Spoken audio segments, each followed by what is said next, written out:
The Law of Success in 16 Lessons, by Napoleon Hill, 1928. Lesson 12, Concentration. There is a sure way to avoid criticism: be nothing and do nothing. Get a job as a street sweeper and kill off ambition. The remedy never fails. Lesson 12, Concentration. You can do it if you believe you can. This lesson occupies a keystone position in this course, for the reason that the psychological law upon which it is based is of vital importance to every other lesson of the course. Let us define the word concentration, as it is here used, as follows. Concentration is the act of focusing the mind upon a given desire until ways and means for its realization have been worked out and successfully put into operation.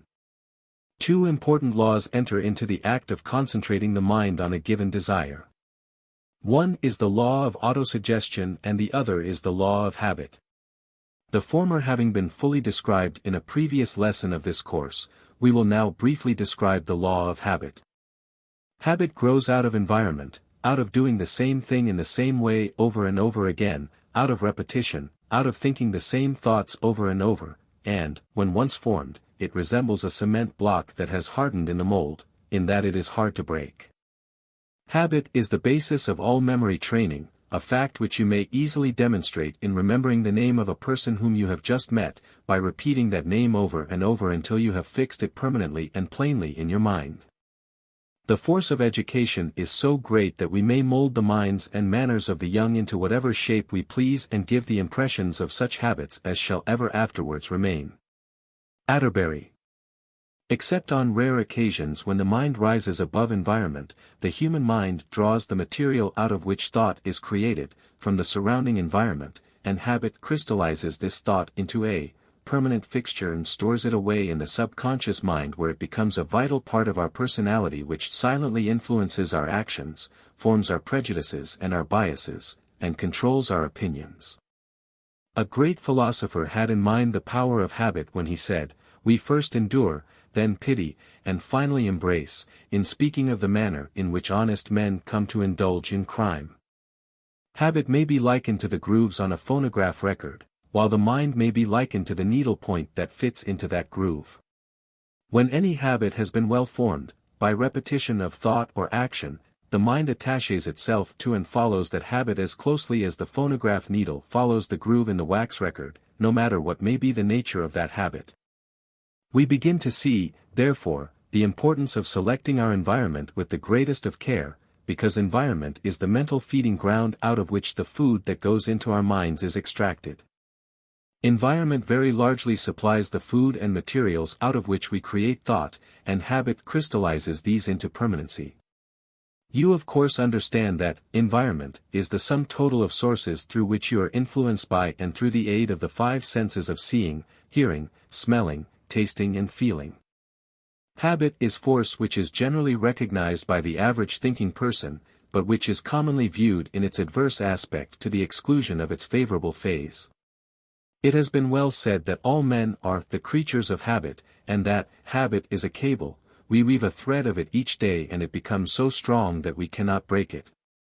If it be true that habit becomes a cruel tyrant, ruling and compelling men against their will, desire, and inclination, and this is true in many cases, the question naturally arises in the thinking mind whether this mighty force cannot be harnessed and controlled in the service of men, just as have other forces of nature. If this result can be accomplished, then man may master habit and set it to work, instead of being a slave to it and serving it faithfully though complainings. And the modern psychologists tell us in no uncertain tones that habit may certainly be thus mastered, harnessed and set to work, instead of being allowed to dominate one's actions and character. And thousands of people have applied this new knowledge and have turned the force of habit into new channels, and have compelled it to work their machinery of action, instead of being allowed to run to waste, or else permitted to sweep away the structures that men have erected with care and expense, or to destroy fertile mental fields. A habit is a mental path over which our actions have traveled for some time, each passing making the path a little deeper and a little wider. If you have to walk over a field or through a forest, you know how natural it is for you to choose the clearest path in preference to the less worn ones, and greatly in preference to stepping out across the field or through the woods and making a new path. And the line of mental action is precisely the same. It is movement along the lines of least resistance, passage over the well-worn path. Habits are created by repetition and are formed in accordance to a natural law, observable in all animate things and some would say in inanimate things as well. As an instance of the latter, it is pointed out that a piece of paper once folded in a certain way will fold along the same lines the next time. And all users of sewing machines, or other delicate pieces of machinery, know that as a machine or instrument is once broken in, so will it tend to run thereafter. The same law is also observable in the case of musical instruments. Clothing or gloves form into creases according to the person using them, and these creases once formed will always be in effect, notwithstanding repeated pressings. Rivers and streams of water cut their courses through the land, and thereafter flow along the habit course. The law is in operation everywhere. These illustrations will help you to form the idea of the nature of habit, and will aid you in forming new mental paths, new mental creases.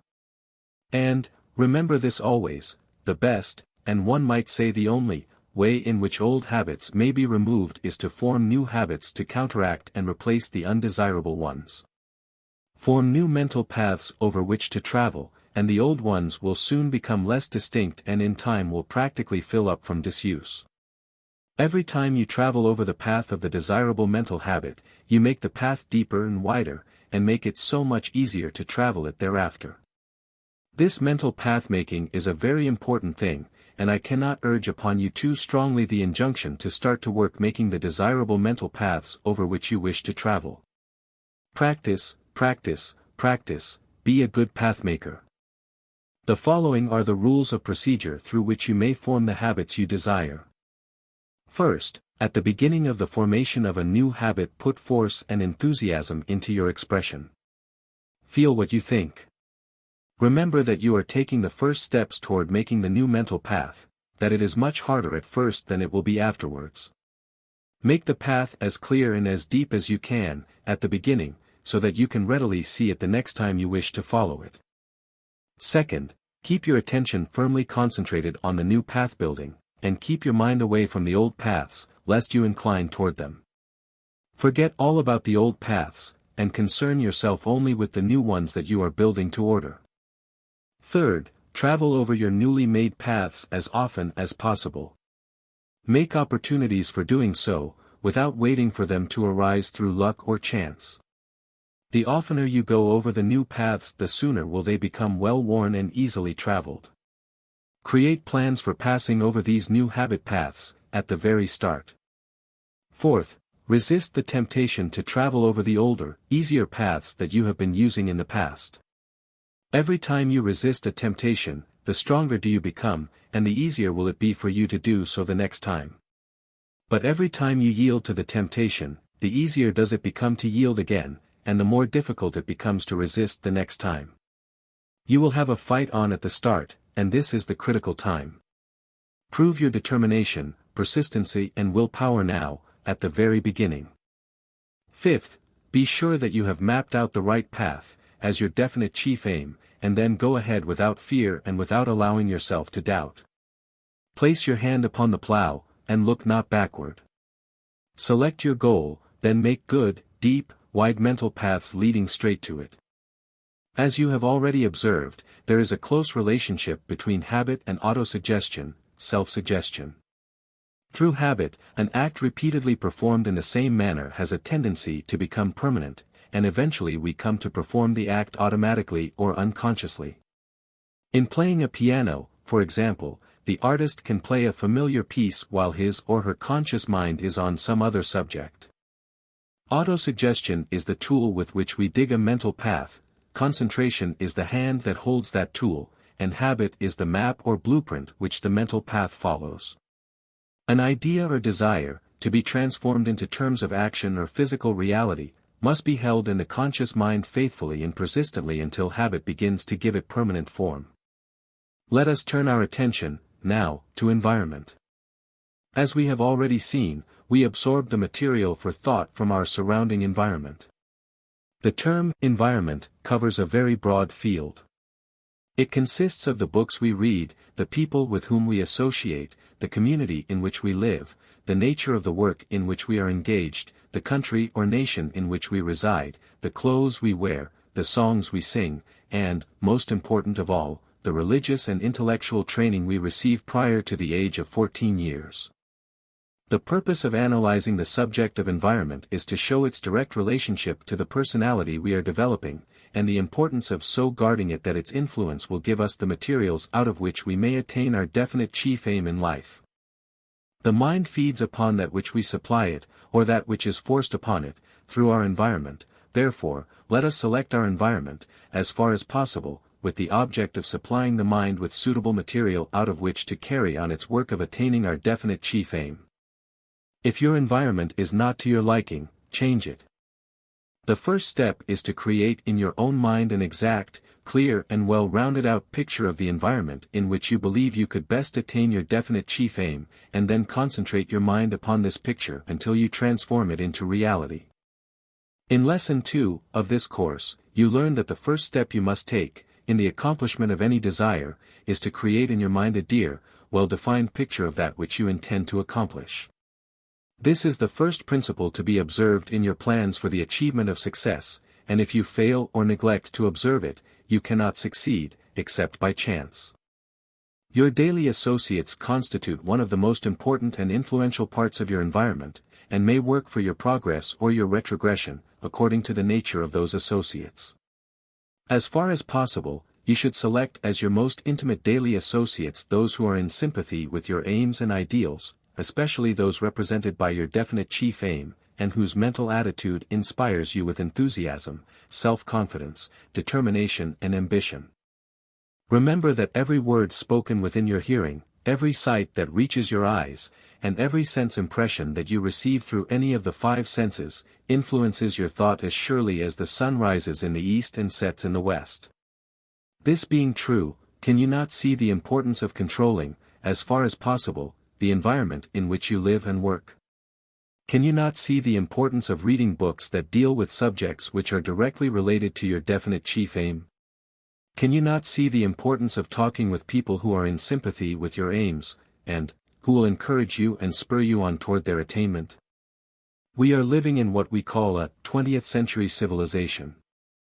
The leading scientists of the world are agreed that nature has been millions of years in creating, through the process of evolution, our present civilized environment.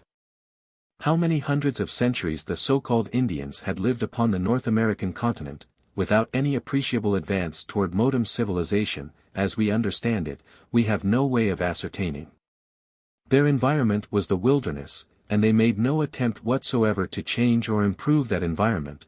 The change took place only after new races from afar came over and forced upon them the environment of progressive civilization in which we are living today. Observe what has happened within the short period of 3 centuries. Hunting grounds have been transformed into great cities, and the Indian has taken on education and culture, in many instances, that equal the accomplishment of his white brothers. In Lesson 15, we discuss the effects of environment from a worldwide viewpoint, and describe, in detail, the principle of social heredity which is the chief source through which the effects of environment may be imposed upon the minds of the young. The clothes you wear influence you, therefore, they constitute a part of your environment. Soiled or shabby clothes depress you and lower your self-confidence, while clean clothes, of an appropriate style, have just the opposite effect. It is a well-known fact that an observant person can accurately analyze a man by seeing his workbench, desk or other place of employment. A well-organized desk indicates a well-organized brain. Show me the merchant's stock of goods and I will tell you whether he has an organized or disorganized brain, as there is a close relationship between one's mental attitude and one's physical environment. The effects of environment so vitally influence those who work in factories, stores and offices, that employers are gradually realizing the importance of creating an environment that inspires and encourages the workers. One unusually progressive laundryman, in the city of Chicago, has plainly outdone his competitors, by installing in his workroom a player piano, in charge of a neatly dressed young woman who keeps it going during the working hours. His laundrywomen are dressed in white uniforms, and there is no evidence about the place that work is drudgery. Through the aid of this pleasant environment, this laundryman turns out more work, earns more profits, and pays better wages than his competitors can pay. This brings us to an appropriate place at which to describe the method through which you may apply the principles directly and indirectly related to the subject of concentration. Let us call this method the magic key to success. In presenting you with this magic key, let me first explain that it is no invention or discovery of mine. It is the same key that is used, in one form or another, by the followers of New Thought and all other sects which are founded upon the positive philosophy of optimism. This magic key constitutes an irresistible power which all who will may use. It will unlock the door to riches. It will unlock the door to fame. And, in many instances, it will unlock the door to physical health. It will unlock the door to education and let you into the storehouse of all your latent ability. It will act as a passkey to any position in life for which you are fitted. Through the aid of this magic key we have unlocked the secret doors to all of the world's great inventions. Through its magic powers all of our great geniuses of the past have been developed. Suppose you are a laborer, in a menial position, and desire a better place in life. The magic key will help you attain it. Through its use Carnegie, Rockefeller, Hill, Harriman, Morgan and scores of others of their type have accumulated vast fortunes of material wealth. It will unlock prison doors and turn human derelicts into useful, trustworthy human beings. It will turn failure into success and misery into happiness. You ask, what is this magic key? And I answer with one word, concentration. Now let me define concentration in the sense that it is here used. First, I wish it to be clearly understood that I have no reference to occultism, although I will admit that all the scientists of the world have failed to explain the strange phenomena produced through the aid of concentration.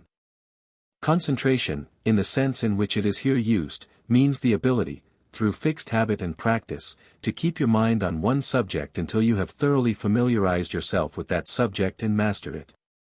It means the ability to control your attention and focus it on a given problem until you have solved it. It means the ability to throw off the effects of habits which you wish to discard, and the power to build new habits that are more to your liking. It means complete self-mastery.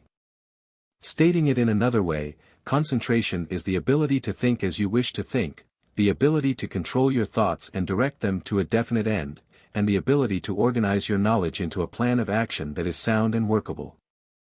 You can readily see that in concentrating your mind upon your definite chief aim in life, you must cover many closely related subjects which blend into each other and complete the main subject upon which you are concentrating. Ambition and desire are the chief factors which enter into the act of successful concentration.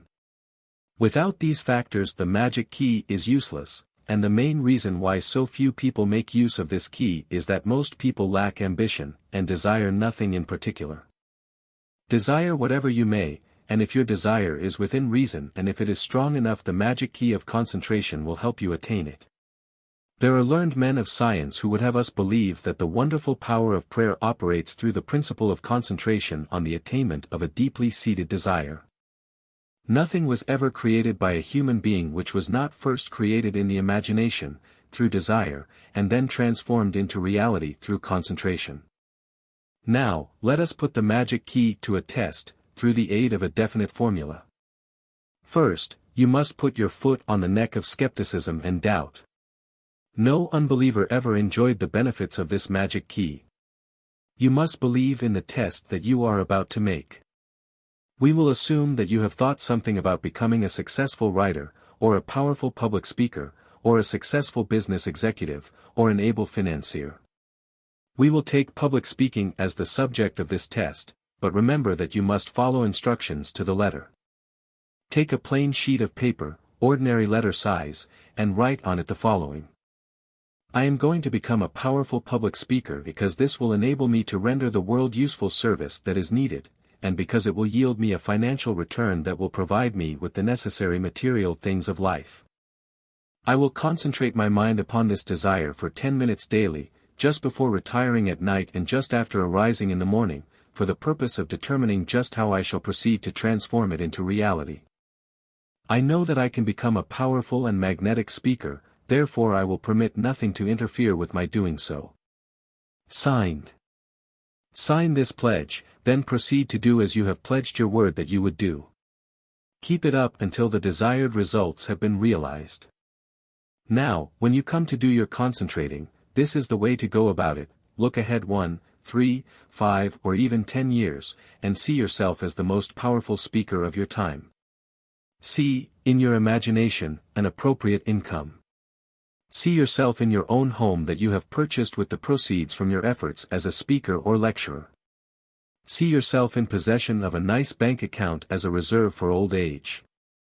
See yourself as a person of influence, due to your great ability as a public speaker. See yourself engaged in a life calling in which you will not fear the loss of your position. Paint this picture clearly, through the powers of your imagination, and lo! It will soon become transformed into a beautiful picture of deeply seated desire. Use this desire as the chief object of your concentration and observe what happens. You now have the secret of the magic key. Do not underestimate the power of the magic key because it did not come to you clothed in mysticism, or because it is described in language which all who will may understand. All great truths are simple in final analysis, and easily understood. If they are not great truths. Use this magic key with intelligence, and only for the attainment of worthy ends, and it will bring you enduring happiness and success. Forget the mistakes you have made and the failures you have experienced. Quit living in the past, for do you not know that your yesterdays never return? Start all over again, if your previous efforts have not turned out well, and make the next 5 or 10 years tell a story of success that will satisfy your most lofty ambitions. Make a name for yourself and render the world a great service, through ambition, desire and concentrated effort. You can do it if you believe you can. Thus in death the magic key. The presence of any idea or thought in your consciousness tends to produce an associated feeling and to urge you to appropriate or corresponding action. Hold a deeply seated desire in your consciousness, through the principle of concentration, and if you do it with full faith in its realization your act attracts to your aid powers which the entire scientific world has failed to understand or explain with a reasonable hypothesis. When you become familiar with the powers of concentration you will then understand the reason for choosing a definite chief aim as the first step in the attainment of enduring success. Concentrate your mind upon the attainment of the object of a deeply seated desire and very soon you will become a lodestone that attracts, through the aid of forces which no man can explain, the necessary material counterparts of that desire, a statement of fact which paves the way for the description of a principle which constitutes the most important part of this lesson, if not, in fact, the most important part of the entire course, viz. When 2 or more people ally themselves, in a spirit of perfect harmony, for the purpose of attaining a definite end, if that alliance is faithfully observed by all of whom it is composed, the alliance brings, to each of those of whom it is composed, power that is superhuman and seemingly irresistible in nature. Back of the foregoing statement is a law, the nature of which science has not yet determined, and it is this law that I have had in mind in connection with my repeated statements concerning the power of organized effort which you will notice throughout this course. In chemistry we learn that 2 or more elements may be so compounded that the result is something entirely different in nature, from any of the individual elements. For example, ordinary water, known in chemistry under the formula of H2O, is a compound consisting of 2 atoms of hydrogen and 1 atom of oxygen, but water is neither hydrogen nor oxygen. This marrying of elements creates an entirely different substance from that of either of its component parts. The same law through which this transformation of physical elements takes place may be responsible for the seemingly superhuman powers resulting from the alliance of 2 or more people, in a perfect state of harmony and understanding, for the attainment of a given end. This world, and all matter of which the other planets consist, is made up of electrons, an electron being the smallest known analyzable unit of matter, and resembling, in nature, what we call electricity, or a form of energy. On the other hand, thought, and that which we call the mind, is also a form of energy. In fact, it is the highest form of energy known.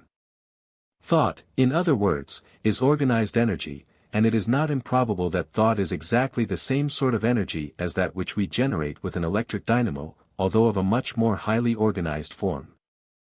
Now, if all matter, in final analysis, consists of groups of electrons, which are nothing more than a form of energy which we call electricity, and if the mind is nothing but a form of highly organized electricity, do you not see how it is possible that the laws which affect matter may also govern the mind?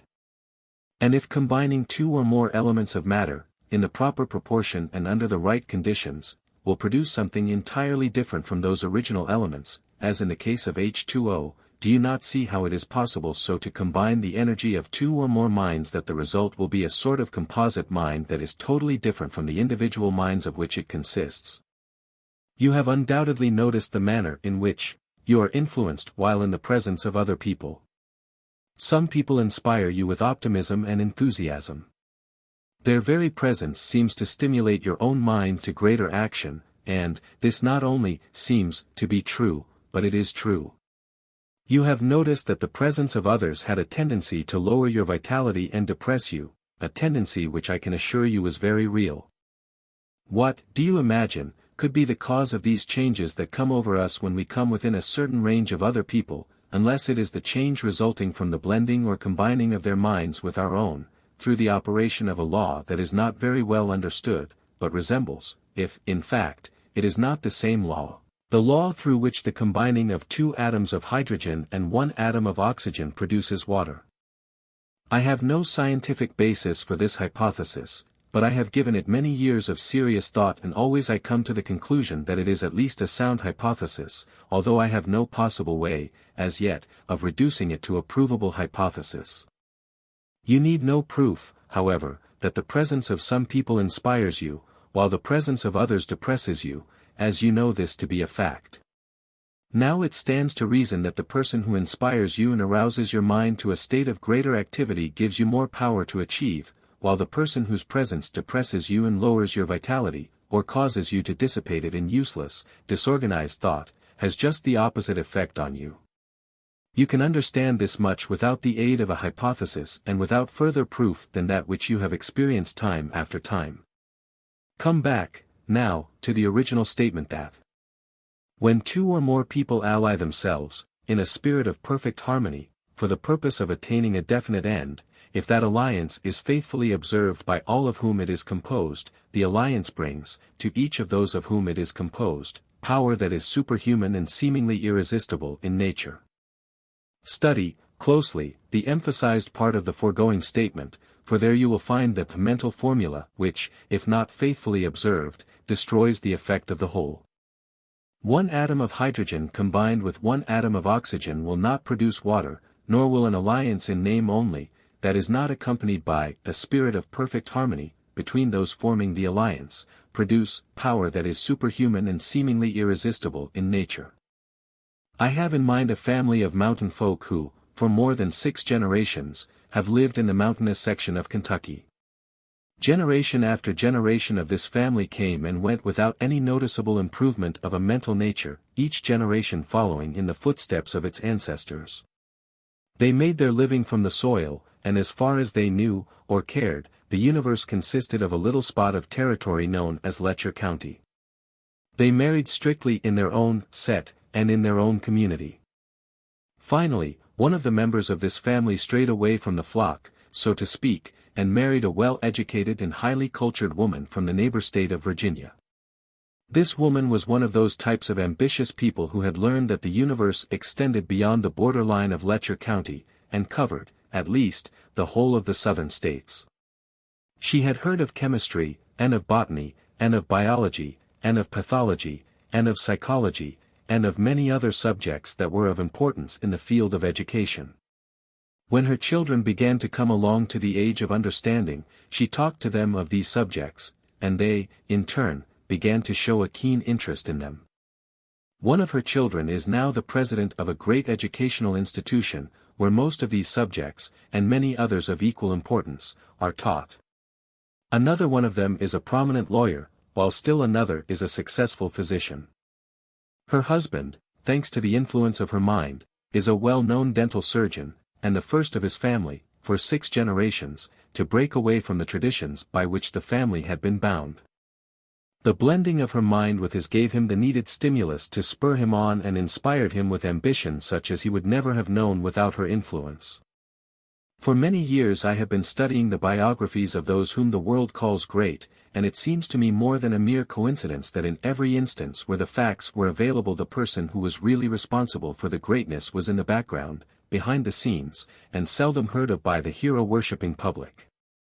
Not infrequently is this hidden power a patient little wife who has inspired her husband and urged him on to great achievement, as was true in the case I have just described.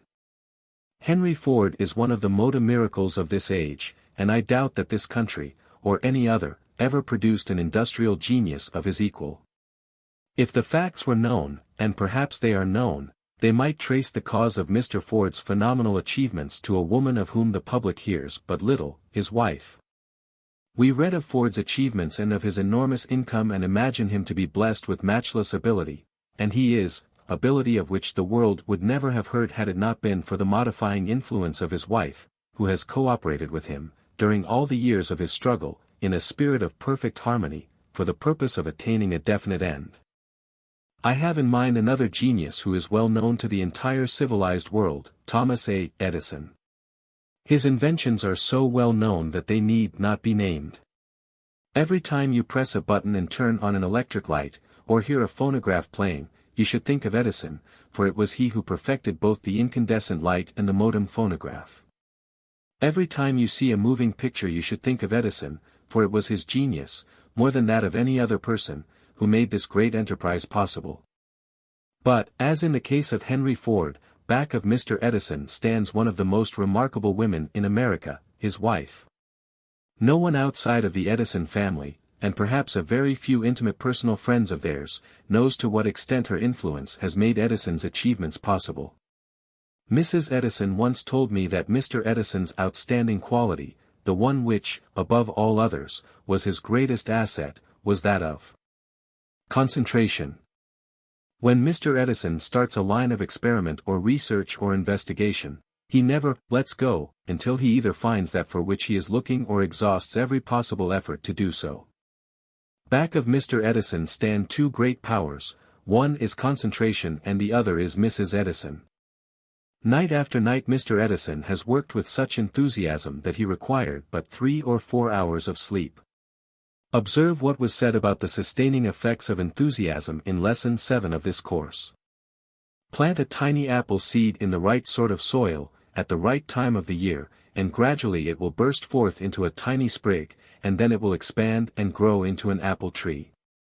That tree does not come from the soil, nor does it come from the elements of the air, but from both of these sources, and the man has not yet lived who could explain the law that attracts from the air and the soil the combination of cells of which that apple tree consists.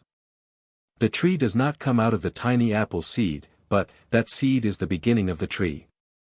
When 2 or more people ally themselves, in a spirit of perfect harmony, for the purpose of attaining a definite end, the end, itself, or the desire back of that end, may be likened to the apple seed, and the blending of the forces of energy of the 2 or more minds may be likened to the air and the soil out of which come the elements that form the material objects of that desire.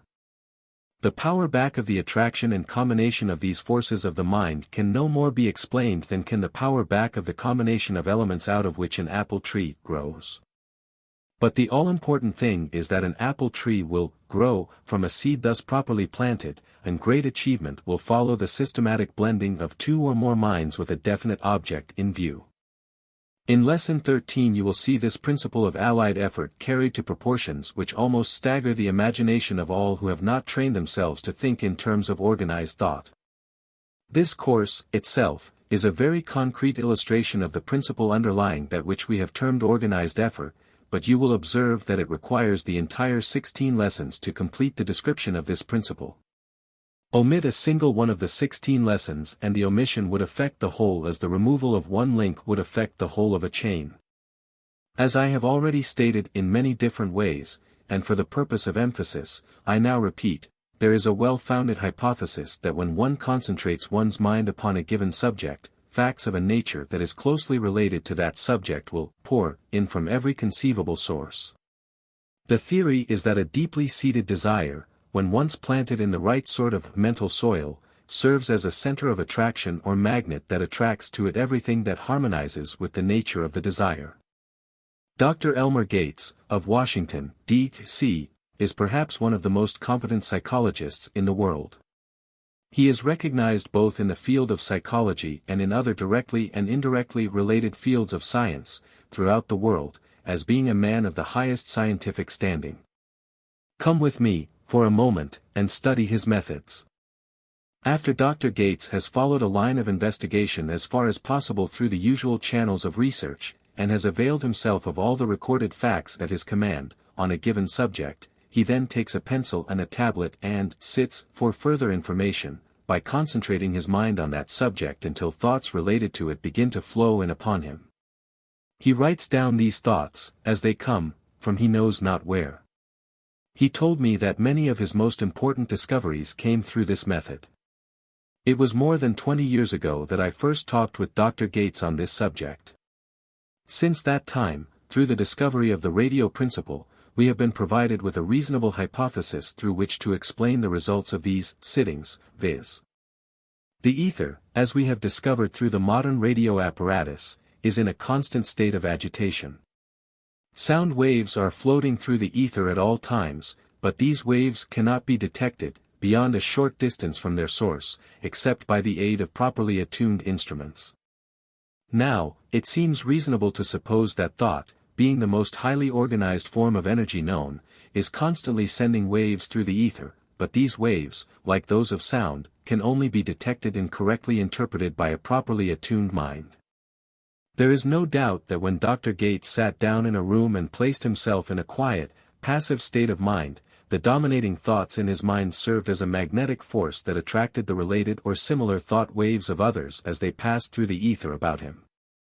Taking the hypothesis just a step further, it has occurred to me many times since the discovery of the modern radio principle, that every thought that has ever been released in organized form, from the mind of any human being, is still in existence in the form of a wave in the ether, and is constantly passing around and around in a great endless circle, that the act of concentrating one's mind upon a given subject with intensity sends out thought waves which reach and blend with those of a related or similar nature, thereby establishing a direct line of communication between the one doing the concentrating and the thoughts of a similar nature which have been previously set into motion. Going still a step further, may it not be possible for one so to attune his mind and harmonize the rate of vibration of thought with the rate of vibration of the ether that all knowledge that has been accumulated through the organized thoughts of the past is available? With these hypotheses in mind, go back to Lesson 2 of this course, and study Carnegie's description of the master mind through which he accumulated his great fortune. When Carnegie formed an alliance between more than a score of carefully selected minds, he created, by that means of compounding mind power, one of the strongest industrial forces that the world has ever witnessed. With a few notable, and very disastrous, exceptions, the men constituting the master mind which Carnegie created thought and acted as one. And, that master mind, composed of many individual minds, was concentrated upon a single purpose, the nature of which is familiar to everyone who knew Mr. Carnegie, particularly those who were competing with him in the steel business. If you have followed Henry Ford's record, even slightly, you undoubtedly have observed that concentrated effort has been one of the outstanding features of his career. Nearly 30 years ago he adopted a policy of standardization as to the general type of automobile that he would build, and he consistently maintained that policy until the change in public demand forced him, in 1927, to change it. A few years ago, I met the former chief engineer of the Ford plant, and he told me of an incident that happened during the early stages of Mr. Ford's automobile experience which very clearly points to concentrated effort as being one of his prominent fundamentals of economic philosophy. On this occasion the engineers of the Ford plant had gathered in the engineering office for the purpose of discussing a proposed change in the design of the rear axle construction of the Ford automobile. Mr. Ford stood around and listened to the discussion until each man had had his say, then he walked over to the table, tapped the drawing of the proposed axle with his finger, and said, "Now listen. The axle we are using does the work for which it was intended, and does it well, and there's going to be no more change in that axle." He turned and walked away, and from that day until this the rear axle construction of the Ford automobile has remained substantially the same. It is not improbable that Mr. Ford's success in building and marketing automobiles has been due, very largely, to his policy of consistently concentrating his efforts back of one plan, with but one definite purpose in mind at a time. A few years ago I read Edward Bach's book, The Man from Maine, which is the biography of his father-in-law, Mr. Cyrus H. K. Curtis, the owner of the Saturday Evening Post, the Ladies' Home Journal, and several other publications. All through the book I noticed that the outstanding feature of Mr. Curtis' philosophy was that of concentration of effort back of a definite purpose. During the early days of his ownership of the Saturday Evening Post, when he was pouring money into a losing venture by the hundreds of thousands of dollars, it required concentrated effort that was backed by courage such as but few men possess, to enable him to carry on. Read The Man from Maine. It is a splendid lesson on the subject of concentration, and supports, to the smallest detail, the fundamentals upon which this lesson is based. The Saturday Evening Post is now one of the most profitable magazines in the world, but its name would have been long since forgotten had not Mr. Curtis concentrated his attention and his fortune on the one definite purpose of making it a great magazine. We have seen what an important part environment and habit play in connection with the subject of concentration. We shall now discuss, briefly, a third subject which is no less related to the subject of concentration than are the other two, namely, memory. The principles through which an accurate, unfaltering memory may be trained are few, and comparatively simple, viz. 1. Retention, the receiving of a sense impression through one or more of the five senses, and the recording of this impression, in orderly fashion, in the mind. This process may be likened to the recording of S picture on the sensitized plate of a camera or Kodak. 2. Recall, the reviving or recalling into the conscious mind of those sense impressions which have been recorded in the subconscious mind. This process may be compared to the act of going through a card index and pulling out a card on which information had been previously recorded. 3. Recognition, the ability to recognize a sense impression when it is called into the conscious mind, and to identify it as being a duplicate of the original impression, and to associate it with the original source from which it came when it was first recorded. This process enables us to distinguish between memory and imagination. These are the three principles that enter into the act of remembering. Now let us make application of these principles and determine how to use them effectively, which may be done as follows. First, when you wish to be sure of your ability to recall a sense impression, such as a name, date or place, be sure to make the impression vivid by concentrating your attention upon it to the finest detail. An effective way to do this is to repeat, several times, that which you wish to remember. Just as a photographer must give an exposure proper time to record itself on the sensitized plate of the camera, so must we give the subconscious mind time to record properly and clearly any sense impression that we wish to be able to recall with readiness. Second, associate that which you wish to remember with some other object, name, place or date with which you are quite familiar, and which you can easily recall when you wish, as, for example, the name of your hometown, your close friend, the date of your birth, etc., for your mind will then file away the sense impression that you wish to be able to recall, with the one that you can easily recall, so that when bringing forth one into the conscious mind it brings, also, the other one with it. Third, repeat that which you wish to remember, a number of times, at the same time concentrating your mind upon it, just as you would fix your mind on a certain hour at which you wish to arise in the morning, which, as you know, ensures your awakening at that precise hour. The common failing of not being able to remember the names of other people, which most of us have, is due entirely to the fact that we do not properly record the name in the first place. When you are introduced to a person whose name you wish to be able to recall at will, repeat that name 4 or 5 times, first making sure that you understood the name correctly. If the name is similar to that of some person whom you know well, associate the two names together, thinking of both as you repeat the name of the one whose name you wish to be able to recall. If someone gives you a letter to be mailed, look at the letter, then increase its size, in your imagination, and see it hanging over a letterbox.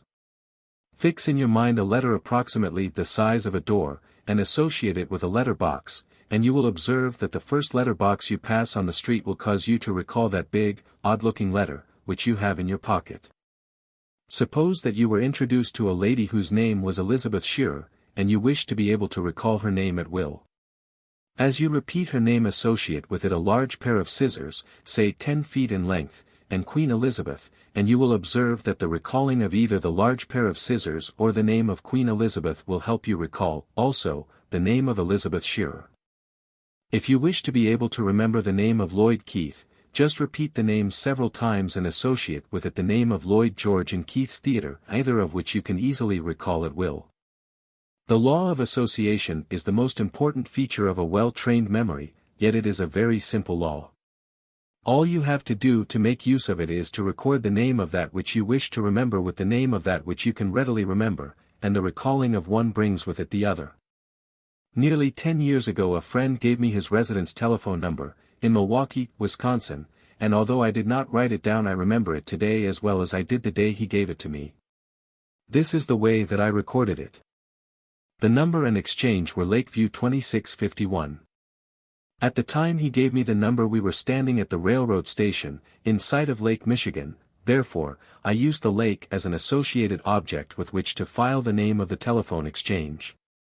It so happened that the telephone number was made up of the age of my brother, who was 26, and my father, who was 51, therefore I associated their names with the number, thus ensuring its recall. To recall the telephone exchange and number, therefore, I had only to think of Lake Michigan, my brother and my father. An acquaintance of mine found himself to be suffering from what is ordinarily called a wandering mind. He was becoming absent-minded and unable to remember. Let him tell you, in his own words which follow, how he overcame this handicap. I am 50 years old. For a decade I have been a department manager in a large factory. At first my duties were easy, then the firm had a rapid expansion of business which gave me added responsibilities.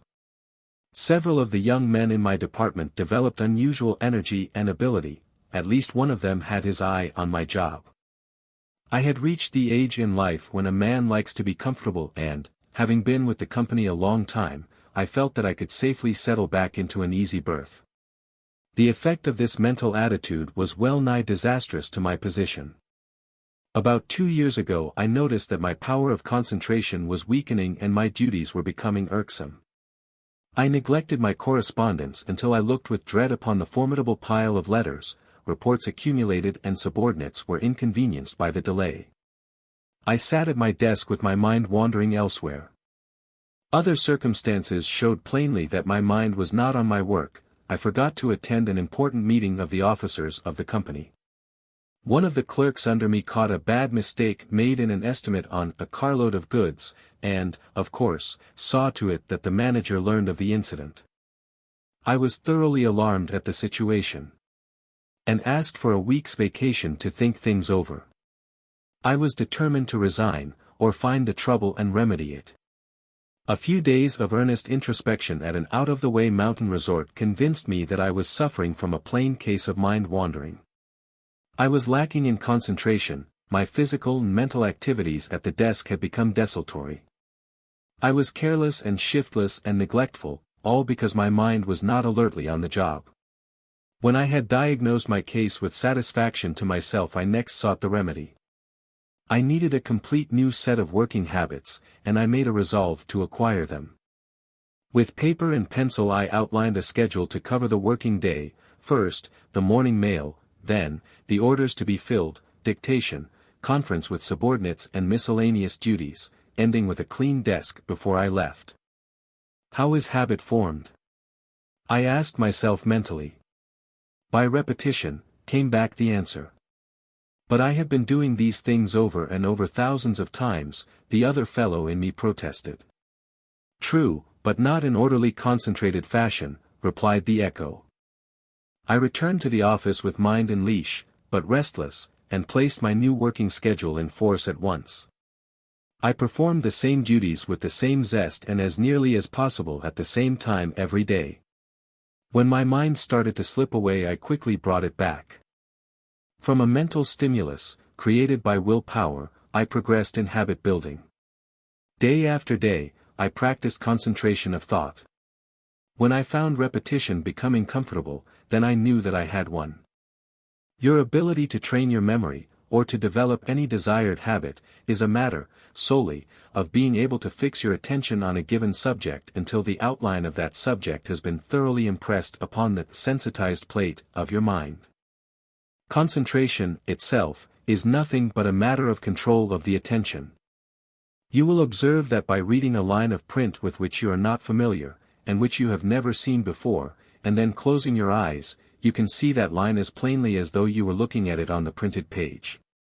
In reality, you are looking at it, not on the printed page, but on the sensitized plate of your own mind. If you try this experiment and it does not work the first time, it is because you did not concentrate your attention on the line closely enough. Repeat the performance a few times and finally you will succeed. If you wish to memorize poetry, for example, you can do so very quickly by training yourself to fix your attention on the lines so closely that you can shut your eyes and see them in your mind as plainly as you see them on the printed page. So important is this subject of control of attention that I feel impelled to emphasize it in such a way that you will not pass it by lightly. I have reserved reference to this important subject until the last, as a climax to this lesson, for the reason that I consider it, by far, the most important part of the lesson. The astounding results experienced by those who make a practice of crystal gazing are due, entirely, to their ability to fix attention upon a given subject for an unbroken period far beyond the ordinary. Crystal gazing is nothing but concentrated attention. I have already hinted at that which I will now state as my belief, namely, that it is possible, through the aid of concentrated attention, for one so to attune one's mind to the vibration of the ether that all the secrets in the world of unfathomed and uncharted mental phenomena may become as open books which may be read at will. What a thought this is to ponder over! I am of the opinion, and not without substantial evidence to support me, that it is possible for one to develop the ability of fixing the attention so highly that one may tune in and understand that which is in the mind of any person. But this is not all, nor is it the most important part of a hypothesis at which I have arrived after many years of careful research, for I am satisfied that one may just as easily go a step further and tune in on the universal mind in which all knowledge is stored, where it may be appropriated by all who master the art of coming after it.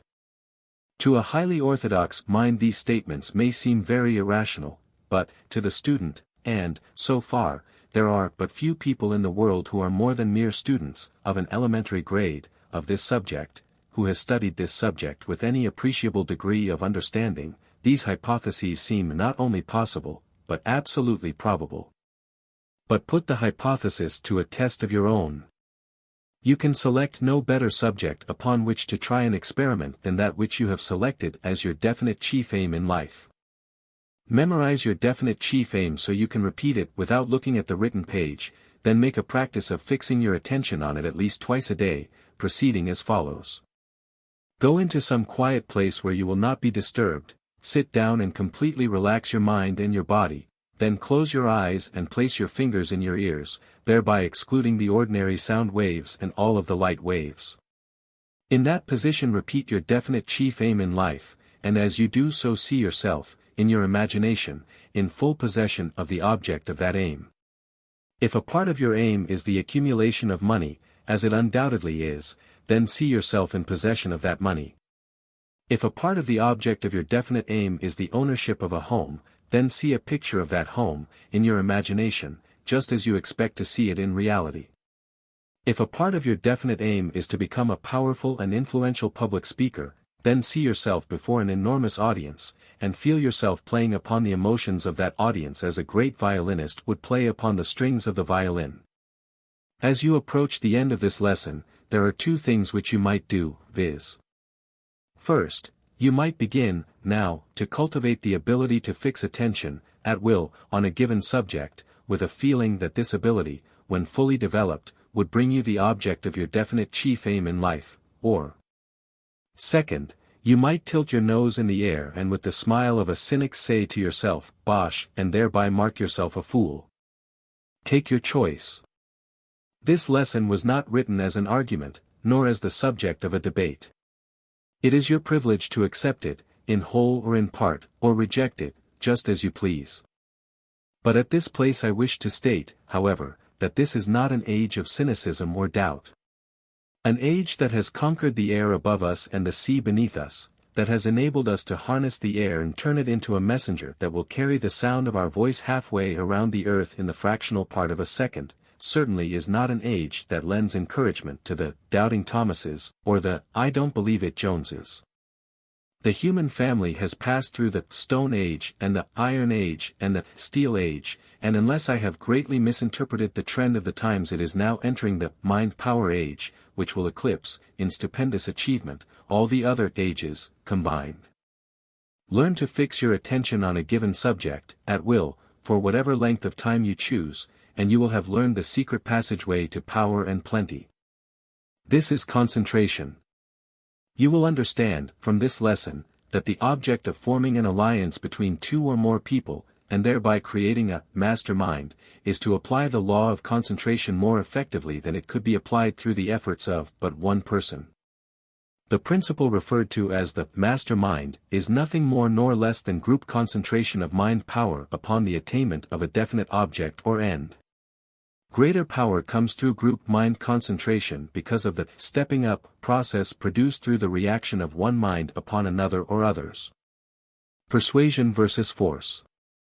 Success, as has been stated in dozens of different ways throughout this course, is very largely a matter of tactful and harmonious negotiation with other people.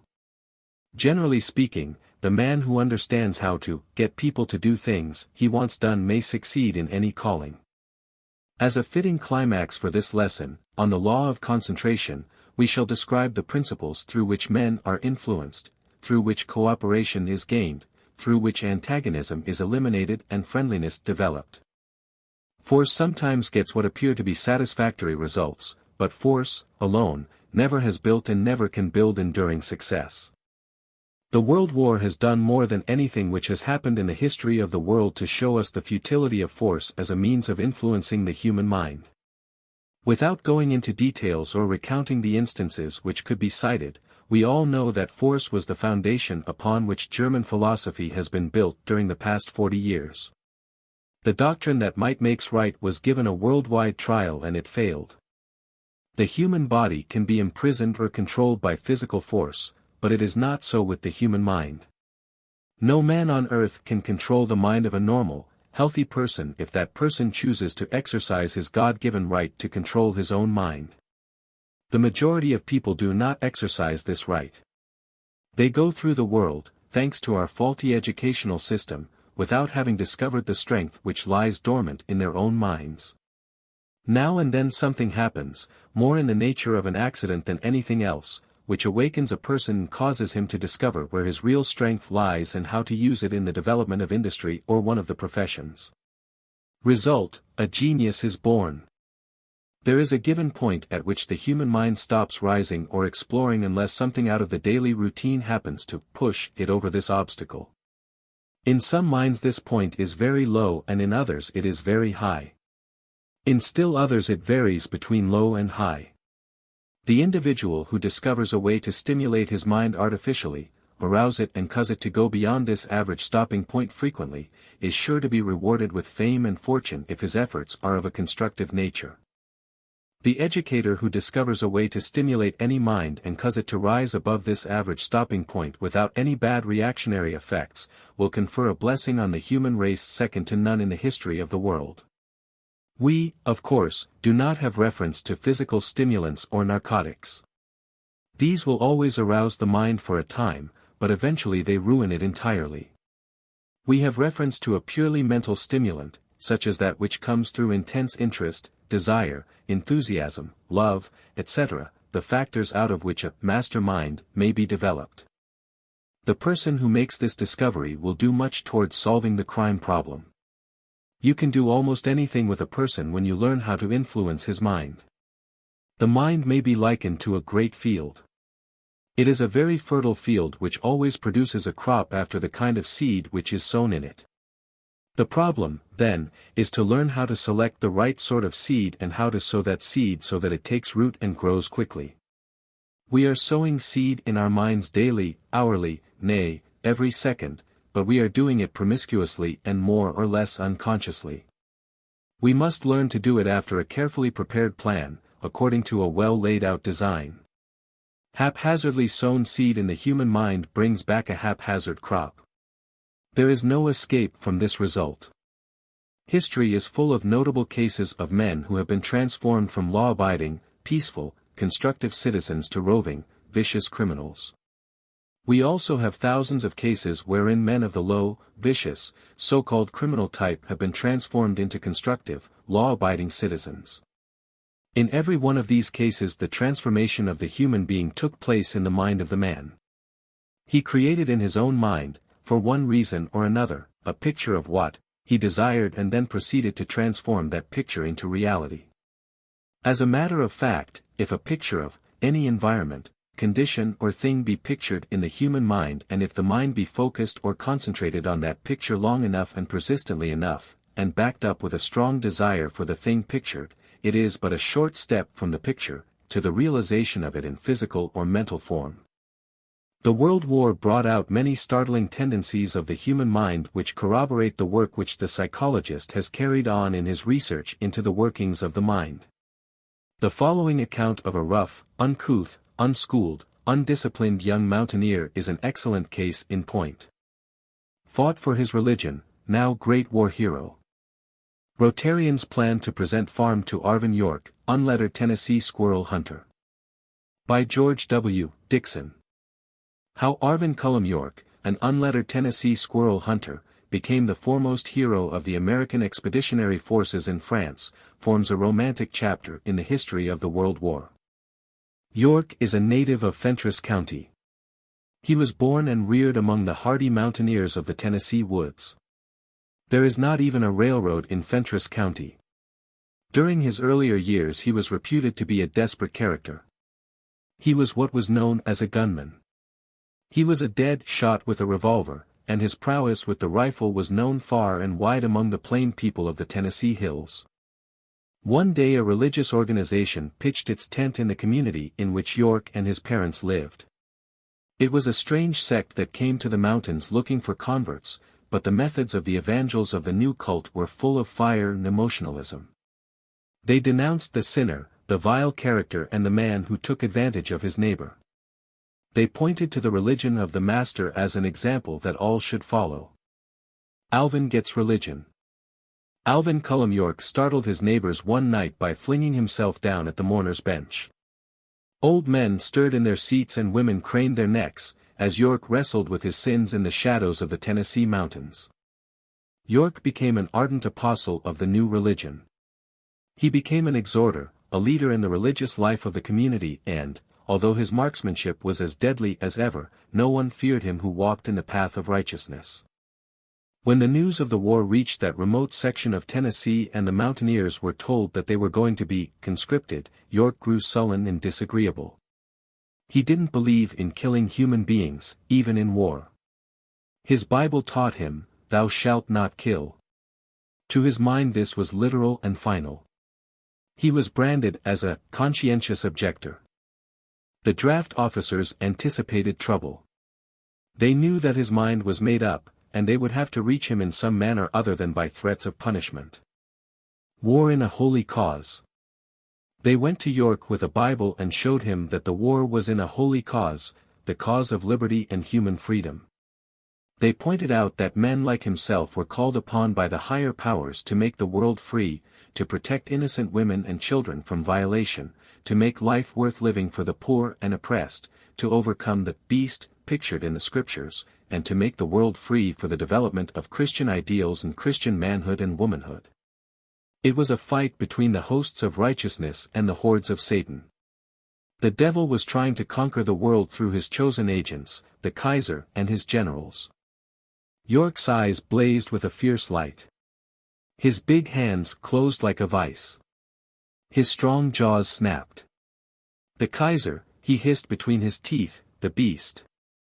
The destroyer of women and children. I'll show him where he belongs if I ever get within gunshot of him." He caressed his rifle, kissed his mother goodbye and told her he would see her again when the Kaiser had been put out of business. He went to the training camp and drilled with scrupulous care and strict obedience to orders. His skill at target practice attracted attention. His comrades were puzzled at his high scores. They had not reckoned that a backwoods squirrel hunter would make fine material for a sniper in the frontline trenches. York's part in the war is now history. General Pershing has designated him as the foremost individual hero of the war. He won every decoration, including the Congressional Medal, the Croix de Guerre, the Legion of Honor. He faced the Germans without fear of death. He was fighting to vindicate his religion, for the sanctity of the home, the love of women and children, the preservation of the ideals of Christianity and the liberties of the poor and oppressed. Fear was not in his code or his vocabulary. His cod daring electrified more than 1 million men and set the world to talking about this strange, unlettered hero from the hills of Tennessee. Here we have a case of a young mountaineer who, had he been approached from just a slightly different angle, undoubtedly would have resisted conscription and, likely as not, would have become so embittered toward his country that he would have become an outlaw, looking for an opportunity to strike back at the first chance. Those who approached him knew something of the principles through which the human mind works. They knew how to manage young York by first overcoming the resistance that he had worked up in his own mind. This is the very point at which thousands of men, through improper understanding of these principles, are arbitrarily classed as criminals and treated as dangerous, vicious people. Through suggestion these people could have been handled as effectively as young York was handled, and developed into useful, productive human beings. In your search for ways and means of understanding and manipulating your own mind so you can persuade it to create that which you desire in life, let us remind you that, without a single exception, anything which irritates you and arouses you to anger, hatred, dislike, or cynicism, is destructive and very bad for you. You can never get the maximum or even a fair average of constructive action out of your mind until you have learned to control it and keep it from becoming stimulated through anger or fear. These two negatives, anger and fear, are positively destructive to your mind, and as long as you allow them to remain you can be sure of results which are unsatisfactory and way below what you are capable of producing. In our discussion of environment and habit we learned that the individual mind is amenable to the suggestions of environment, that the minds of the individuals of a crowd blend with one another conforming to the suggestion of the prevailing influence of the leader or dominating figure. Mr. J. Fisk gives us an interesting account of the influence of mental suggestion in the revival meeting, which bears out the statement that the crowd mind blends into one, as follows. Mental suggestion in the revival. Modern psychology has firmly established the fact that the greater part of the phenomena of the religious revival are psychical rather than spiritual in their nature, and abnormally psychical at that. The leading authorities recognize the fact that the mental excitement attendant upon the emotional appeals of the revivalist must be classified with the phenomena of hypnotic suggestion rather than with that of true, religious experience. And those who have made a close study of the subject believe that instead of such excitement tending to elevate the mind and exalt the spirit of the individual, it serves to weaken and degrade the mind and prostitute the spirit by dragging it in the mud of abnormal psychic frenzy and emotional excess. In fact, by some careful observers, familiar with the respective phenomena, the religious revival meeting is classed with the public hypnotic entertainment as a typical example of psychic intoxication and hysterical excess. David Starr Jordan, Chancellor Emeritus of Leland Stanford University, says, "Whiskey, cocaine and alcohol bring temporary insanity, and so does a revival of religion." The late Professor William James, of Harvard University, the eminent psychologist, says, "Religious revivalism is more dangerous to the life of society than drunkenness." It should be unnecessary to state that in this lesson the term revival is used in the narrower signification indicating the typical religious emotional excitement known by the term in question, and is not intended to apply to the older and respected religious experience designated by the same term, which was so highly revered among the Puritans, Lutherans and others in the past. A standard reference work speaks of the general subject of the revival as follows. Revivals occur in all religions. When one takes place, a large number of persons who have been comparatively dead or indifferent to spiritual considerations simultaneously or in quick succession become alive to their importance, alter spiritually and morally, and act with exceeding zeal in converting others to their views. A Mohammedan revival takes the form of a return to the strict doctrines of the Quran, and a desire to propagate them by the sword. A Christian minority living in the place is in danger of being massacred by the revivalists. Pentecostal effusion of the Holy Spirit produced a revival within the infant church, followed by numerous conversions from outside.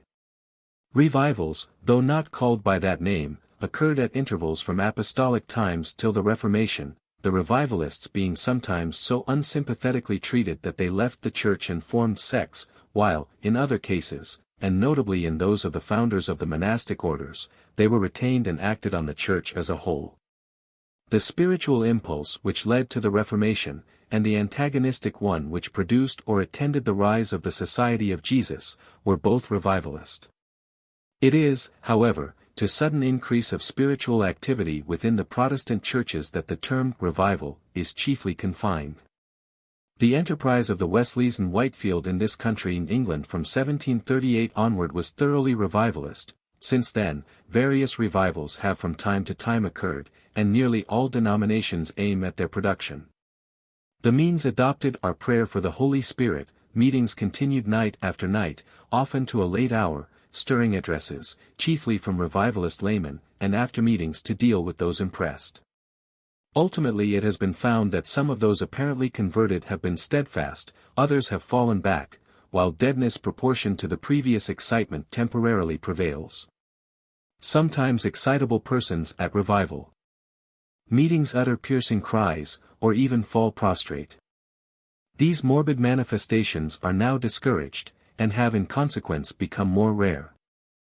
In order to understand the principle of the operation of mental suggestion in the revival meeting, we must first understand something of what is known as the psychology of the crowd. Psychologists are aware that the psychology of a crowd, considered as a whole, differs materially from that of the separate individuals composing that crowd. There is a crowd of separate individuals, and a composite crowd in which the emotional natures of the units seem to blend and fuse. The change from the first-named crowd to the second arises from the influence of earnest attention, or deep emotional appeals or common interest. When this change occurs, the crowd becomes a composite individual, the degree of whose intelligence and emotional control is but little above that of its weakest member. This fact, startling as it may appear to the average reader, is well known and is admitted by the leading psychologists of the day, and many important essays and books have been written thereupon. The predominant characteristics of this composite-mindedness of a crowd are the evidences of extreme suggestibility, response to appeals of emotion, vivid imagination, and action arising from imitation, all of which are mental traits universally manifested by primitive man. In short, the crowd manifests atavism, or reversion to early racial traits. Diels, in his Psychology of the Aggregate Mind of an Audience, holds that the mind of an assemblage listening to a powerful speaker undergoes a curious process called fusion, by which the individuals in the audience, losing their personal traits for the time being, to a greater or less degree, are reduced, as it were, to a single individual, whose characteristics are those of an impulsive youth of 20. Imbued in general with high ideals, but sacking in reasoning, power and will. Tard, the French psychologist, advances similar views. Professor Joseph Jastrow, in his Fact and Fable in Psychology, says, in the production of this state of mind a factor as yet unmentioned plays a leading role, the power of mental contagion. Error, like truth, flourishes in crowds. At the heart of sympathy each finds a home. No form of contagion is so insidious in its outset, so difficult to check in its advance, so certain to leave germs that may at any moment reveal their pernicious power, as a mental contagion, the contagion of fear, of panic, of fanaticism, of lawlessness, of superstition, of error. In brief, we must add to the many factors which contribute to deception, the recognized lowering of critical ability, Of the power of accurate observation, indeed, of rationality, which merely being one of a crowd induces. The conjurer finds it easy to perform to a large audience, because, among other reasons, it is easier to arouse their admiration and sympathy, easier to make them forget themselves and enter into the uncritical spirit of wonderland. It would seem that in some respects the critical tone of an assembly, like the strength of a chain, is that of its weakest member. Professor Le Bon, in his The Crowd, says, "The sentiments and ideas of all the persons in the gathering take one and the same direction, and their conscious personality vanishes. A collective mind is formed, doubtless transitory, by presenting very clearly marked characteristics. The gathering has become what, in the absence of a better expression, I will call an organized crowd, or, if the term be considered preferable, a psychological crowd. It forms a single being, and is subjected to the law of the mental unity of crowds. The most striking peculiarity presented by a psychological crowd is the following: whoever be the individuals that compose it, however like or unlike be their mode of life, their occupation, their character, or their intelligence, the fact that they have been transformed into a crowd puts them in possession of a sort of collective mind which makes them feel, think and act in a manner quite different from that in which each individual of them would feel, think and act were he in a state of isolation. There are certain ideas and feelings which do not come into being, or do not transform themselves into acts, except in the case of the individuals forming a crowd. In crowds it is stupidity and not mother-wit that is accumulated. In the collective mind the intellectual aptitudes of the individuals, and in consequence their individuality, is weakened. The most careful observations seem to prove that an individual emerged for some length of time in a crowd in action soon finds himself in a special state, which most resembles the state of fascination in which the hypnotized individual finds himself. The conscious personality has entirely vanished, will and discernment are lost. All feelings and thoughts are bent in the direction determined by the hypnotizer. Under the influence of a suggestion he will undertake the accomplishment of certain acts with irresistible impetuosity. This impetuosity is the more irresistible in the case of crowds, from the fact that, the suggestion being the same for all the individuals of the crowd, it gains in strength by reciprocity. Moreover, by the mere fact that he forms part of an organized crowd, a man descends several rungs in the ladder of civilization. Isolated, he may be a cultured individual; in a crowd, he is a barbarian, that is, a creature acting by instinct. He possesses the spontaneity, the violence, the ferocity, and also the enthusiasm and heroism of primitive beings, whom he further tends to resemble by the facility with which he allows himself to be induced to commit acts contrary to his most obvious interests and his best-known habits. An individual in a crowd is a grain of sand amid other grains of sand, which the wind stirs up at will. Professor Davenport, in his Primitive Traits in Religious Revivals, says, "The mind of the crowd is strangely like that of primitive man. Most of the people in it may be far from primitive in emotion, in thought, in character, nevertheless, the result tends always to be the same. Stimulation immediately begets action. Reason is in abeyance. The cool, rational speaker has little chance beside the skillful emotional orator. The crowd thinks in images, and speech must take this form to be accessible to it. The images are not connected by any natural bond, and they take each other's place like the slides of a magic lantern. It follows from this, of course, that appeals to the imagination have paramount influence. The crowd is united and governed by emotion rather than by reason. Emotion is the natural bond, for men differ much less in this respect than in intellect. It is also true that in a crowd of 1,000 men the amount of emotion actually generated and existing is far greater than the sum which might conceivably be obtained by adding together the emotions of the individuals taken by themselves. The explanation of this is that the attention of the crowd is always directed either by the circumstances of the occasion or by the speaker to certain common ideas, as salvation, in religious gatherings, and every individual in the gathering is stirred with emotion, not only because the idea or the shibboleth stirs him, but also because he is conscious that every other individual in the gathering believes in the idea or the shibboleth, and is stirred by it, too. And this enormously increases the volume of his own emotion and consequently the total volume of emotion in the crowd. As in the case of the primitive mind, imagination has unlocked the floodgates of emotion, which on occasion may become wild enthusiasm or demoniac frenzy. The student of suggestion will see that not only are the emotional members of a revival audience subject to the effect of the composite-mindedness arising from the psychology of the crowd and are thereby weakened in resistive power, but that they are also brought under the influence of two other very potent forms of mental suggestion. Added to the powerful suggestion of authority exercised by the revivalist, which is exerted to its fullest along lines very similar to that of the professional hypnotist, is the suggestion of imitation exerted upon each individual by the combined force of the balance of the crowd. As Durkheim observed in his psychological investigations, the average individual is intimidated by the mass of the crowd around him, or before him, and experiences that peculiar psychological influence exerted by the mere number of people as against his individual self. Not only does the suggestible person find it easy to respond to the authoritative suggestions of the preacher and the exhortations of his helpers, but he is also brought under the direct fire of the imitative suggestions of those on all sides who are experiencing emotional activities and who are manifesting them outwardly. Not only does the voice of the shepherd urge forward, but the tinkle of the bellwether's bell is also heard, and the imitative tendency of the flock, which causes one sheep to jump because one ahead of him does so, and so on until the last sheep has jumped, needs but the force of the example of a leader to start into motion the entire flock. This is not an exaggeration. Human beings, in times of panic, fright, or deep emotion of any kind, manifest the imitative tendency of the sheep, and the tendency of cattle and horses to stampede under imitation. To the student experienced in the experimental work of the psychological laboratory there is the very closest analogy observed in the respective phenomena of the revival and hypnotic suggestion.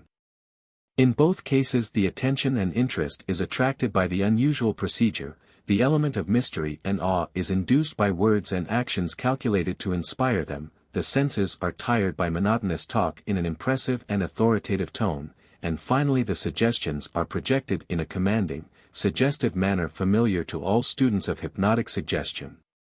The subjects in both cases are prepared for the final suggestions and commands, by previously given minor suggestions, such as, stand up, or look this way, etc., in the case of the hypnotist, and by, all those who think so and so, stand up, and all who are willing to become better, stand up, etc., in the case of the revivalist.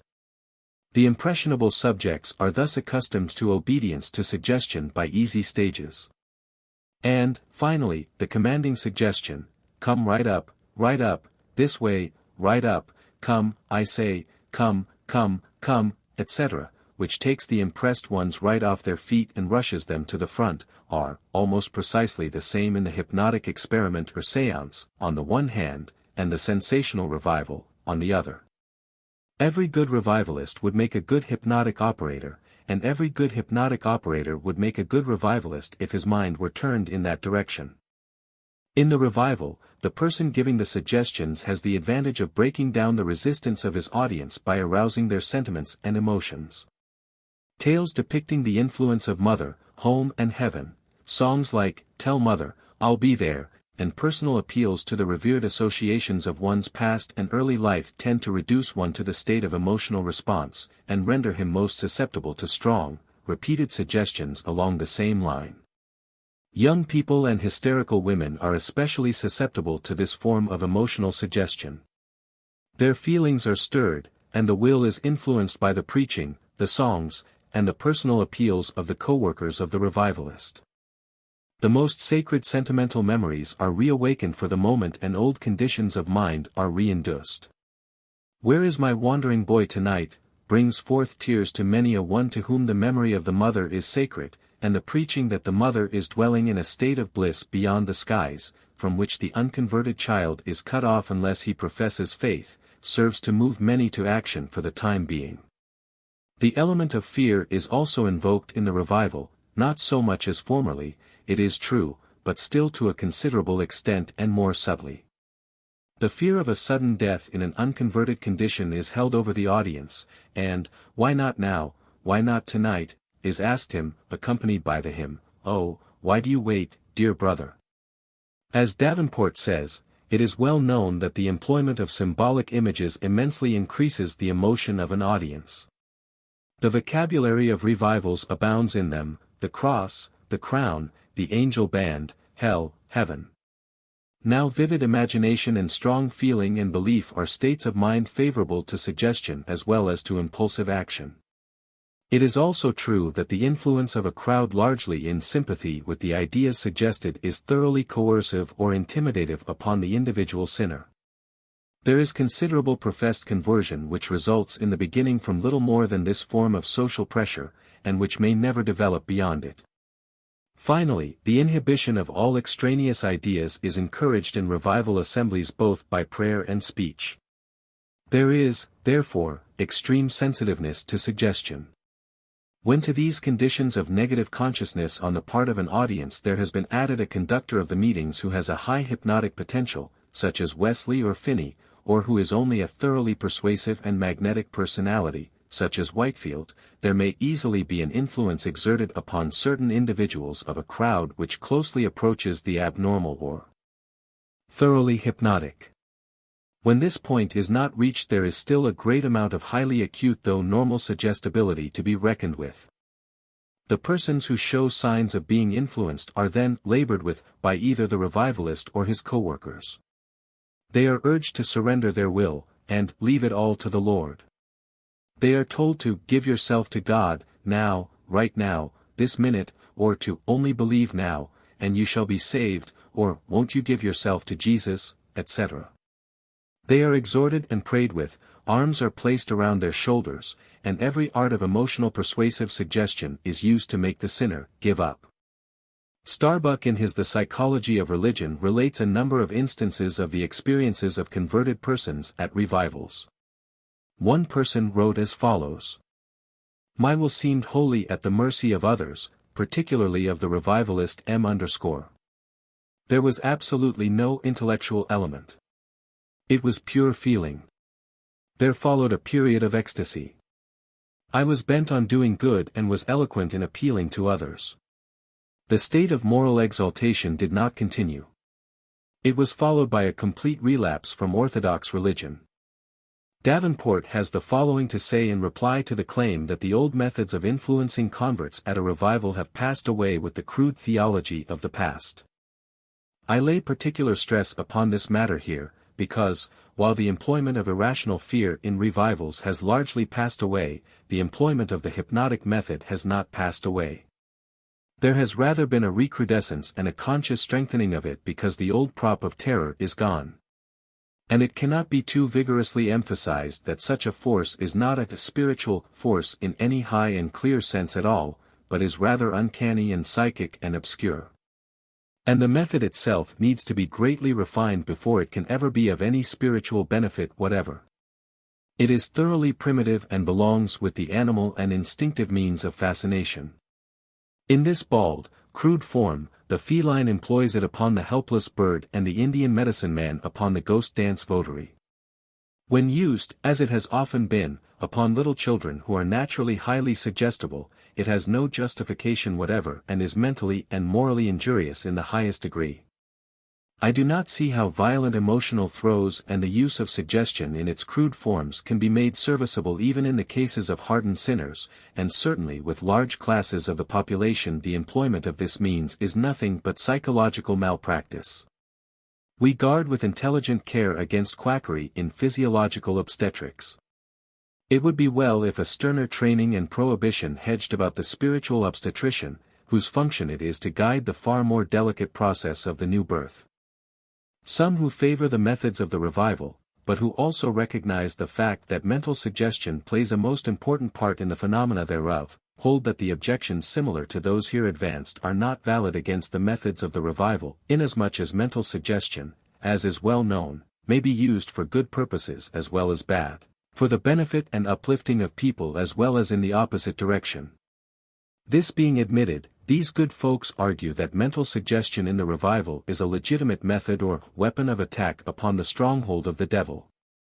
But this argument is found to be defective when examined in its effects and consequences. In the first place, it would seem to identify the emotional, neurotic and hysterical mental states induced by revival methods with the spiritual uplift and moral regeneration which is the accompaniment of true religious experience. It seeks to place the counterfeit on a par with the genuine, the baleful glare of the rays of the psychic moon with the invigorating and animating rays of the spiritual sun. It seeks to raise the hypnotic phase to that of the spiritual mindedness of man. To those who are familiar with the two classes of phenomena, there is a difference as wide as that between the poles existing between them. As a straw showing how the wind of the best modern religious thought is blowing, we submit the following, from the volume entitled Religion and Miracle, from the pen of Reverend Dr. George Gordon, Pastor Emeritus of the New Old South Church of Boston. For this end professional revivalism, with its organizations, its staff of reporters who make the figures suit the hopes of good men, the system of advertisements, and the exclusion or suppression of all sound critical comment, the appeals to emotion and the use of means which have no visible connection with grace and cannot by any possibility lead to glory, is utterly inadequate. The world waits for the vision, the passion, the simplicity and the stem truthfulness of the Hebrew prophet. It awaits the imperial breadth and moral energy of the Christian apostle to the nations. It awaits the teacher who, like Christ, shall carry his doctrine in a great mind and a great character. While there have undoubtedly been many instances of persons attracted originally by the emotional excitement of the revival, and afterwards leading worthy religious lives in accordance with the higher spiritual nature, still in too many cases the revival has exerted but a temporary effect for good upon the persons yielding to the excitement, and after the stress has passed has resulted in creating an indifference and even an aversion for true religious feeling. The reaction is often equal to the original action. The consequences of backsliding are well known in all churches, after a spirited revival. In others there is merely awakened a susceptibility to emotional excitement, which causes the individual to undergo repeated stages of conversion at each revival, and a subsequent backsliding after the influence of the meeting is withdrawn. Moreover, it is a fact known to psychologists that persons who have given way to the emotional excitement and excesses of the typical revival are rendered afterwards far more suggestible and open to isms, fads and false religions than before. The people flocking to the support of the various pseudo-religious adventurers and impostors of the age are generally found to be the same people who were previously the most ardent and excitable converts of the revival. The ranks of the Messiahs, Elijahs, and prophets of the dawn, who have appeared in great numbers in this country in England during the past 50 years, have been recruited almost exclusively from those who have previously experienced the revival fervor in the Orthodox churches. It is the old story of the training of the hypnotic subject. Especially harmful is this form of emotional intoxication among young people and women. It must be remembered that the period of adolescence is one in which the mental nature of the individual is undergoing great changes. It is a period noted for peculiar development of the emotional nature, the sex nature, and the religious nature. The existing conditions at this period render the psychic debauchery of the revival, séance or hypnotic exhibition particularly harmful.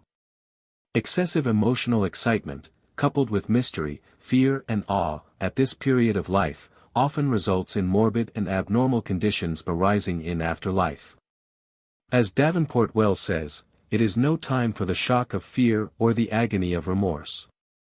The only result of such misguided religious zeal is likely to be a strengthening in many cases of those tendencies, especially in females, toward morbidity and hysteria, toward darkness and doubt. There are other facts connected with the close relation existing between abnormal religious excitement and the undue arousing of the sexual nature, which are well known to all students of the subject, but which cannot be spoken of here. As a hint, however, the following, from Davenport, will serve its purpose. At the age of puberty there is an organic process at work which pushes into activity at nearly the same time the sexual and the spiritual. There is no proof, however, of the causation of the latter by the former. But it does appear to be true that the two are closely associated at the point in the physical process where they branch in different directions, that at that critical period any radical excitation of the one has its influence upon the other. A careful consideration of this important statement will serve to explain many things that have sorely perplexed many good people in the past, in connection with revival excitement in a town, camp meetings, etc. This apparent influence of the devil, which so worried our forefathers, is seen to be but the operation of natural psychological and physiological laws. To understand it is to have the remedy at hand. But what do the authorities say of the revival of the future, the new revival, the real revival? Let Professor Davenport speak for the critics, he is well adapted for the task. He says, "There will be, I believe, far less use of the revival meeting as a crass coercive instrument for overriding the will and overwhelming the reason of the individual man. The influence of public religious gatherings will be more indirect, more unobtrusive. It will be recognized that hypnotization and forced choices weaken the soul, and there will be no attempt to press to decision in so great a matter under the spell of excitement and contagion and suggestion. The converts may be few. They may be many. They will be measured, not by the capacity of the preacher for administrative hypnotism, but rather by the capacity for unselfish friendship of every Christian man and woman. But of this I think we may be confident, the days of religious effervescence and passional unrestraint are dying. The days of intelligent, undemonstrative and self-sacrificing piety are dawning. To do justly, to love mercy, to walk humbly with God, these remain the cardinal tests of the divine in man. Religious experience is an evolution. We go on from the rudimentary and the primitive to the rational and the spiritual. And, believe Paul, the mature fruit of the Spirit is not the subliminal uprush, the lapse of inhibition, but rational love, joy, peace, long-suffering, kindness, goodness, faithfulness, meekness, self-control. The law of concentration is one of the major principles which must be understood and applied intelligently by all who would successfully experiment with the principle described in this course as the master mind. The foregoing comments, by leading authorities of the world, will give you a better understanding of the law of concentration as it is often used by those who wish to blend or fuse the minds of a crowd so they will function as a single mind. You are now ready for the lesson on cooperation, which will take you further into the methods of applying the psychological laws upon which this philosophy of success is based. Quotes. It is a striking coincidence that American ends with I can. The person who receives no pay for his services except that which comes in the pay envelope is underpaid, no matter how much money that envelope may contain. You have a tremendous advantage over the person who slanders you or does you a willful injustice. You have it within your power to forgive that person. Defeat, like a headache, warns us that something has gone wrong. If we are intelligent we look for the cause and profit by the experience. Is it not strange that the word boomerang has been in the dictionary all these years without its having become generally known that a boomerang is an instrument which comes back and may wound the hand that throws it? Do you see that lucky fellow over there who holds a position through pull? Let me whisper a secret in your ear. Fate is standing in wait for him just around the corner, with a stuffed club, and it is not stuffed with cotton. Fish don't bite just for the wishin', keep a pullin'. Change your bait and keep on fishin', keep a pullin'. Luck ain't nailed to any spot, men you envy, like as not, envy you your job and lot. Keep a pullin'. Here are 12 good reasons for failure.